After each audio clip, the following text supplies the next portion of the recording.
Vihino Amadonai Loeno Alenu Mahaseya Denu Corena Alenu Mahaseya Denu Coneneo. Continuando la conversación anterior, el Kusari, el rey de Kusar, dice, ¿cómo le dice al rabí? ¿Cómo obtuvieron la Torah? ¿Y en cuántos años estableció su fe? Al principio solo algunos sabios pueden conocer la verdad, que luego van transmitiendo al pueblo. El rabí le contestó, eso sucede con las leyes del intelecto. Así se transmite el intelecto, pero la ley de Dios se establece repentinamente en un solo acto. El rabí continúa, los hijos de Israel eran esclavos en Egipto. 600,000 varones mayores de 20 años, descendientes de las 12 tribus, no se mezclaron con ningún extranjero. Esperaron el tiempo que Dios había prometido a sus ancestros Abraham, Isaac y Jacob para recibir por herencia la tierra de Canaán, que estaba habitada por 7 naciones. Vivían en extrema pobreza y el faraón mataba a sus hijos para que no se multiplicaran. Entonces Dios envió a Moshe y a Aarón y se opusieron al faraón con señales y maravillas y mudando el curso de la naturaleza. El faraón no pudo librarse de las 10 plagas que hubo en la tierra, en el agua, en el aire, en las bestias, en sus cuerpos y en sus almas. Murieron a la medianoche todos sus primogénitos. Una columna de nube y otra de fuego orientó al pueblo de Israel hasta el Mar Rojo. Dios partió el mar y pasaron en medio de él, hundió al faraón y todo su ejército. La historia es extensa y notoria. Hasta entonces tenían muy pocos preceptos heredados por tradición desde Adán hasta Noé, hasta Noah. El rey de Cusar, el Cusari dice, y todo esto no puede ser obra de la ilusión, imaginación o invención. El rabí le contesta, y lo más admirable es que estuvieron 40 años en el desierto y Dios les hizo bajar desde el cielo diariamente, menos el Shabbat, el día sábado, maná del que se alimentaron. El Kuzari continúa. De ese hecho se infiere que es obligación aceptar el sábado con sus prohibiciones. El rabí contesta, de eso se deriva la observancia del Shabbat, del sábado, y la fe en la creación del mundo en 6 días. El pueblo de Israel, si bien creyó que Moshe era enviado de Dios, pues observó sus milagros, dudó acerca de la posibilidad de que Dios hablase con el hombre y de que la Torah, ley, no fuera producto de la imaginación o consejo humanos, ya que él habla depende de los órganos de fonación. Le pareció absurdo que Dios hablara. Entonces Dios le mandó santificarse y apartarse de la conversación con mujeres, prepararse para oír sus palabras. 3 días después hubo señales y prodigios, truenos, relámpagos y terremotos, y fuego rodeando el monte de Sinai durante 40 días. Y eso fue presenciado por el pueblo, que vio cómo Moisés, Moshe, entró y salió de allí. El pueblo oyó con palabras claras y articuladas los 10 mandamientos, que son el fundamento de la ley. Pensaron que era Moshe, Moisés, el que hablaba siguiendo el consejo de Dios. Puede ser que una profecía se manifieste en sueños y se establezca en el alma sin palabras, sin la intervención del oído ni la vista. Pero en el monte de Sinai, Dios mismo grabó los 10 mandamientos en 2 tablas de piedra preciosa y las dio a Moisés. Y el pueblo oyó la palabra de Dios. Moshe hizo un arca por orden de Dios y levantó un tabernáculo, el cual estuvo con Israel durante 900 años aproximadamente. El pueblo transgredió sus leyes y el arca se escondió. Y Nabucodonosor los tomó en cautiverio. El rey de Cusar dice, si Dios habló con ustedes y les escribió tablas, entonces debe tener un cuerpo con el que realizó esos trabajos. El rabí le contesta, lejos de nosotros está esa falsedad. El primer precepto de los 10 mandamientos es creer en Dios. Y el segundo, la prohibición de servir a otros dioses y de hacer esculturas, imágenes ni semejanzas de un cuerpo de Dios. Dios no tiene materia. Lo que habló desde Moshe no fue su lengua, ni su cerebro, ni su corazón, sino su alma racional que no está determinada por el tiempo o el lugar y tiene propiedades angelicales.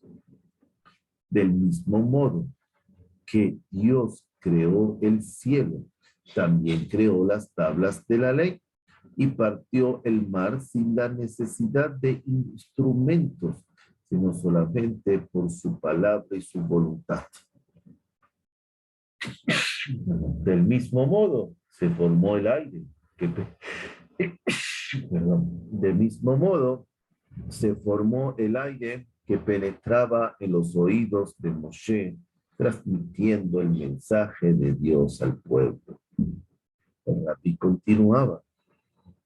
Aunque tal vez la cosa sucedió de otra manera, mucho más complicada. Sin embargo, bastan estos hechos para quitar las dudas que plantean los filósofos acerca de la eternidad del mundo. Las tablas de la ley fueron dadas por Dios, así como el maná y la Torá. El Kuzari dice, hoy decir que en esos tiempos tu pueblo hizo un becerro de oro al que adoraron alejándose de Dios. El rabí le contestó, fue un pecado muy grave, pero se ha exagerado de acuerdo con la grandeza de mi pueblo. El Kuzari dice, parece que quieres excusar a tu pueblo. El rabí dice, la grandeza y excelencia de mi pueblo se deduce del hecho de haber sido escogido por Dios entre todas las naciones y de poseer grandes profetas. Adán, el primer hombre, fue creado en forma perfecta directamente por Dios sin intervención de ningún proceso físico. Fue creado con edad juvenil y recibió el alma en la perfección del entendimiento y sin instrucción, solo con un poco de imaginación, pudo conocer la verdad. Tuvo muchos hijos y ninguno fue capaz de sucederlo salvo Abel, que era semejante a él. Pero Caín lo mató por envidiarle esa dignidad y prerrogativa. Entonces lo sucedió Set, que era semejante a Adán. El seguidor de Set fue Enosh, y así se siguió transmitiendo el conocimiento de Dios hasta Noah, a partir de hombres semejantes a Adán, que podemos llamar hijos de Dios.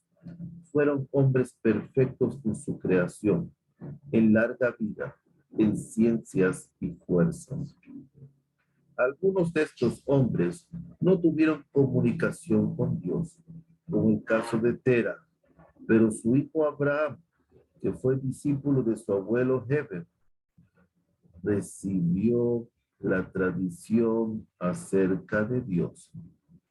Heber era el predilecto de Shem y Shem el preferido de Noah. Shem heredó la tierra de Kenan. Jafet salió al norte y Ham al sur. De los hijos de Abraham, Isaac fue el sucesor. El predilecto de Isaac fue Jacob.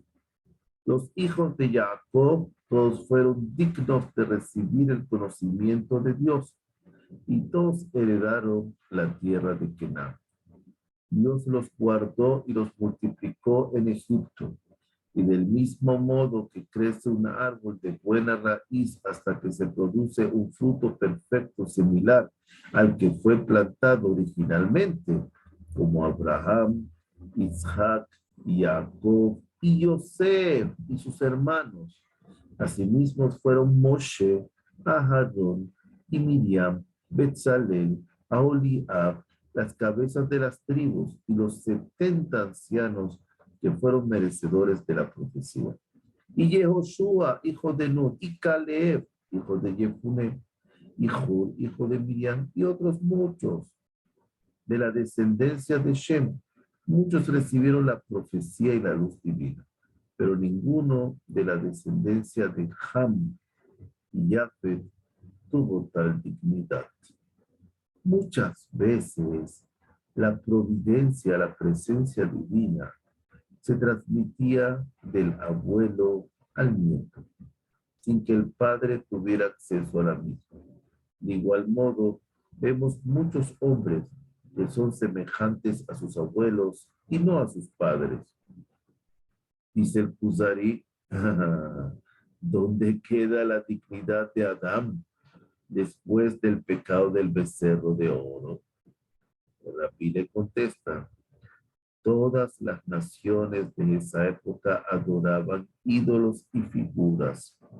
Los filósofos decían a la plebe que la divinidad se manifestaba por medio de esas imágenes. Otros adoraban a los astros o a los signos del zodíaco. Y todos eran devotos de esculturas e imágenes de diversa índole. Los hijos de Israel estaban esperando la promesa de Moshe. Esto es, alguna cosa de Dios, como la columna de nube y la columna de fuego que pudieran ver y recibir. Reverenciaban a Dios cuando la nube descendía sobre Moshe. Lo mismo hicieron al oír los 10 mandamientos. Y Moshe subió para traer las tablas escritas, para que el pueblo tuviera una cosa visible ante la cual rendir culto y devoción a Dios. Como Moshe tardó 40 días en el monte de Sinai y no había llevado alimentos, algunas personas empezaron a exigir algún objeto sensible ante el cual dirigir su devoción a Dios, pero sin negar en ello al Dios que los había sacado de Egipto. Se dirigían a ese objeto de culto del mismo modo que nosotros dirigimos nuestra mirada hacia el cielo, porque sabemos que Dios lo mantiene por su voluntad. Entonces, el pecado del pueblo fue el de hacer figuras que le estaban prohibidas y atribuir poder divino a lo que hacían con sus manos sin el consentimiento ni el mandato de Dios. De 600,000, solo 3,000 cayeron en ese pecado. Todo esto se inició con el consejo de los astrólogos que habían entre ellos y les pasó como el caso del ignorante que entró en la farmacia del médico y mató a los hombres que antes se curaban con esos mismos medicamentos. Lo vimos en la clase anterior. No era su intención alejarlos del culto verdadero a Dios, sino el de proporcionarles algo para alabar. Y por eso consultaron con Aharón. Esto nos parece muy grave actualmente, porque ya no existen como antes tantas imágenes para adorar. Si su pecado fuera levantar una casa de culto donde se pose la divinidad, eso no nos parecería tan grave, porque es la costumbre actual. Los 3,000 hombres que pecaron fueron muertos ese mismo día. Y Dios no quitó el maná, ni la nube para cubrirlos, ni la columna de fuego para guiarlos. La profecía continuó y solo se perdieron las 2 tablas de que Moshe rompió, que luego fueron reemplazadas. El pueblo fue perdonado por ese delito. El Kusarí, sorprendido, dice: ya solucionaste el enigma de mi sueño. El hombre no puede llegar a captar la divinidad si no es por medio de sus mandatos. Si no fuera así, también los astrólogos y los adivinos podrían conocer a Dios. El rabí le contestó: así es. Todos nuestros preceptos están escritos en la ley de la Torá. Dios los entregó a Moshe, y los escribió y los dio al pueblo congregado en el desierto.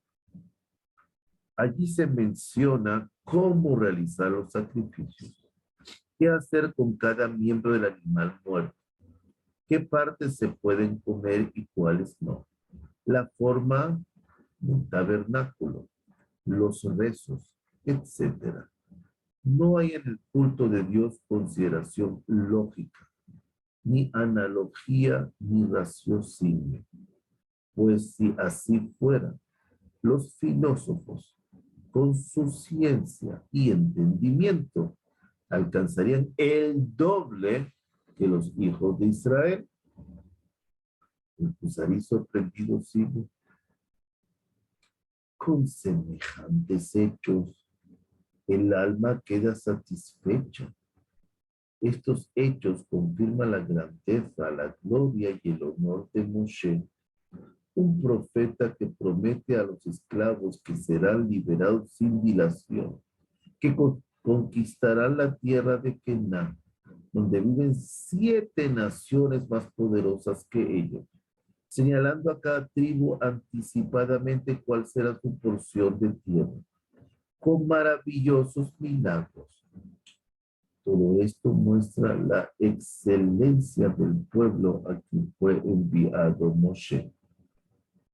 Rabí continúa: Moshe dio la Torá a su pueblo en un lenguaje que pudieran entender y les prometió que Dios los exhortaría a su cumplimiento por medio de profetas y sabios por siempre. El Kusarí continúa: ¿no hubiera sido mejor que la ley fuera entregada al mundo entero? El rabí le contesta: ¿y no sería mucho mejor que todos los animales fueran racionales? Desde Adán, en cada generación hubo hombres singulares sobre los que se posaba la luz divina. Casi todos los hijos de Jacob fueron santos, puros y tuvieron profecías. Todos los que los escuchaban deseaban alcanzar la humildad y la pureza, y aspiraban llegar a disfrutar del placer de la luz divina que se manifiesta al alma en el mundo venidero. El Kusarí objeta: no he conocido a nadie que prefiera las promesas de un más allá incierto, y todos quisieran vivir 1000 años en este mundo con sus miserias antes que aventurarse al otro mundo. El rabí le contesta: el que llega a un nivel muy próximo de cercanía y de apego a Dios es como un ángel y ya no temerá la muerte, pues la separación del alma y los sentidos lo hará gozar del máximo bien de la luz divina. Un grupo de amigos estaba en el desierto. Uno de ellos se fue a la India y obtuvo honra, grandeza y riqueza de parte del rey, quien supo que era hijo un antiguo amigo suyo. Nadie pensó que este joven regresara al desierto. El rey le encomendó algunos preceptos para su viaje y lo envió con algunos embajadores indios y muchos regalos. Sus compañeros lo recibieron con mucho respeto. Dos de ellos decidieron mandar mensajeros guiados por los embajadores hindúes, quienes le mostraron el camino más corto y directo. Y así supieron que quien quisiera ir a la India podría hacerlo fácilmente si se incorporaba al servicio del rey. No preguntaban, ¿para qué haremos este servicio? Pues la causa era evidente, para comunicarse y estar más cerca del rey, cuya compañía es el máximo bien. En conclusión, los compañeros son los hijos de Israel. El primero que fue a ver al rey fue Moshe. Los que fueron después son los demás profetas. Los mensajeros son la providencia, la presencia divina y los ángeles. Los regalos del rey son la luz intelectual del alma de Moshe y la luz sensible que resplandeció en su rostro. Y el regalo más precioso son las 2 tablas de la ley o los 10 mandamientos. Los que sigan esas leyes llegarán al rey después de la muerte, y los que las desobedezcan serán castigados. Algunos cuestionaron que nadie había regresado del paraíso o del infierno, relatando lo que allí había visto. La mayoría se fortaleció en el cumplimiento de esas ordenanzas con débiles esperanzas internas, pero mostrando en el aspecto externo mucha fuerza y convicción. Y así se engrandecieron y presumieron con su fe a los ojos de la plebe. El rey Kuzari dice, es absurdo decir que al morir el cuerpo, algunos hombres sabios hereden el mundo por venir y otros no.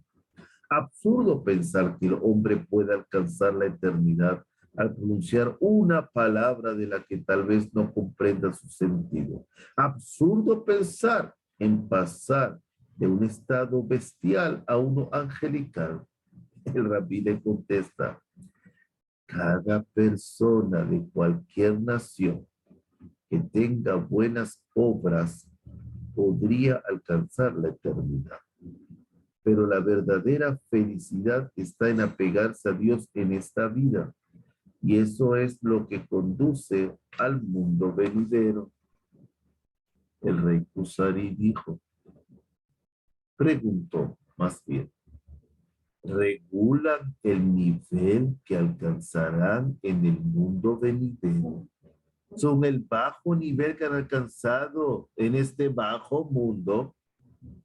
El rabí le contestó, nos critican por nuestra debilidad y pobreza, de lo cual presumen los príncipes de las demás naciones sobre el que dijo, al que te hiere en una mejilla, ofrécele la otra, y al que te quite tu capa, también dale tu túnica. Ese Yeshu y sus compañeros y seguidores fueron martirizados, perseguidos y muertos terriblemente, y presumen de ello, de que era Dios. Lo mismo hicieron con el autor de la ley de Ismael y sus compañeros hasta que prevalecieron. Con estos hombres se jactan y engrandecen, y no con los grandes reyes que tuvieron largo reinado y larga vida. ¿No creen que está más cerca a Dios el que tiene grandeza y dignidad en este mundo? El Kuzari se queda pensando y dice, si la humillación fuera voluntaria y no por la fuerza, si realmente tuvieran algún poder, matarían a sus enemigos ustedes los judíos. El rabí le contesta, me estás ofendiendo, su majestad, rey de Cusar. Si la mayoría de nosotros se humillara ante el Creador, Él, solamente Él, no nos hubiera abandonado durante tanto tiempo. Si Él quisiera, nos salvaría pronunciando una simple palabra, pero al sufrir el cautiverio y las calamidades por el nombre de Dios, aproximamos el tiempo de la salvación y la llegada del Mesías. No aceptamos entre nosotros a los que se nos acercan solamente por algunas palabras que digan, sino después de que realicen obras que impliquen un trabajo para el alma, purificación, instrucción, circuncisión. Es la señal que puso Dios en el miembro para vencer lo negativo y el cumplimiento de la ley. El que cuida las leyes de la pureza familiar tendrá una simiente con mayores posibilidades de acercamiento a Dios. El judío converso, el ger, no es igual al natural, pues solamente el que es originalmente de ascendencia judía puede recibir la profecía. El Talmud hace referencias al paraíso y al infierno, calcula el largo y el ancho, sus delicias y sus penas. Aunque los profetas no hacen una muy clara mención de la otra vida, nuestros sabios sí la hacen. Nuestra ley prohíbe intentar comunicarse con los muertos. Hasta aquí el primer libro. Seguiremos la próxima clase, si Dios quiere. Baruch Hashem Leolam. Amén. Amén.